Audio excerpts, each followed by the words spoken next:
Olá, meus queridos. E aí, tudo bem? Você viu que eu tirei a barba? Ai, ai, carinha de anjo. Um dia desse, meu filho tava... A gente tava na mesa do café da manhã, né? Meu filho falou assim, pra mim assim, me abraça, pai. Aí eu corri lá, abracei. Mas engraçado que ele falou como se fosse assim, caramba, eu tenho que ficar pedindo pro senhor me abraçar. E chato. Só que na verdade, eu sempre abraço ele, beijo, né? Mesmo quando ele não quer. Então, por que eu trouxe isso?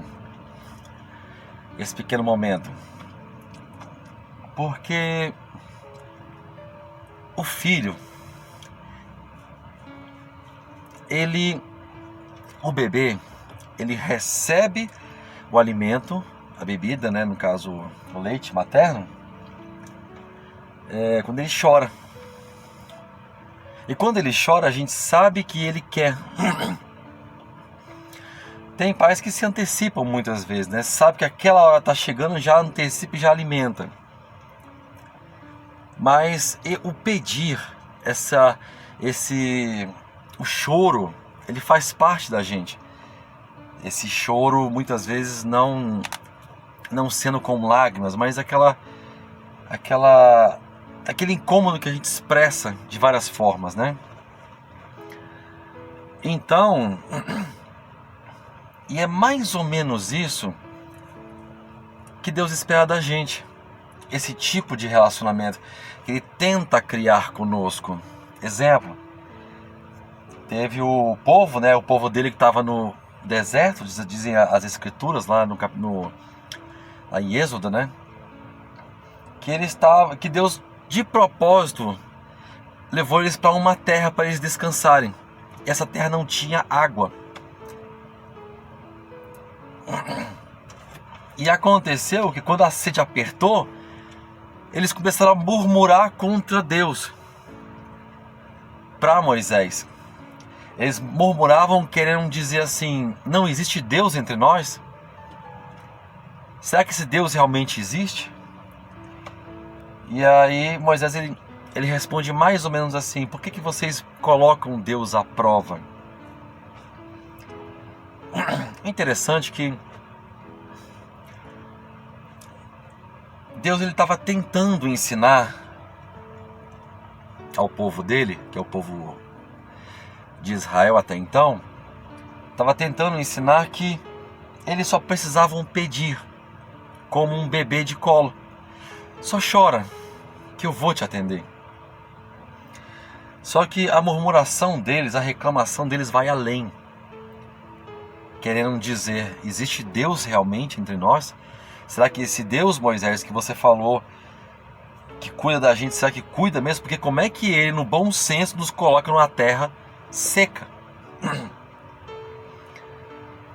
E quando Ele fala pôr à prova, é justamente essa reclamação para o outro lado. Eu mesmo já presenciei momentos na minha vida aonde eu chegava no fundo do poço e eu somente orava assim, Deus, eu não dou conta mais, me ajuda. E Ele vinha com socorro. E isso é justamente fé.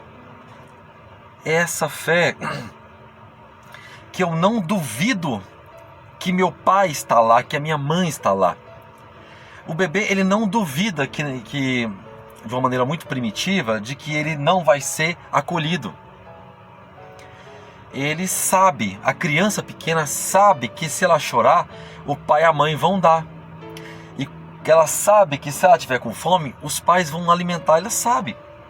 Então esse saber é a expressão mais profunda da fé. E era justamente esse saber que Deus queria ensinar para Israel. Eles estavam voltando de um momento onde Ele lançou as pragas no Egito, onde Ele abriu o mar diante dos olhos de todos, aonde vieram codornizes do céu e caíram para eles comerem, aonde todo dia de manhã aparecia como que uma semente de, se eu não me engano, de coentro, branquinha, redondinha. A de coentro é amarelinha, mas essa era branquinha, no chão, para que eles pudessem comer, que tinha gosto de bolo de mel todos os dias de manhã.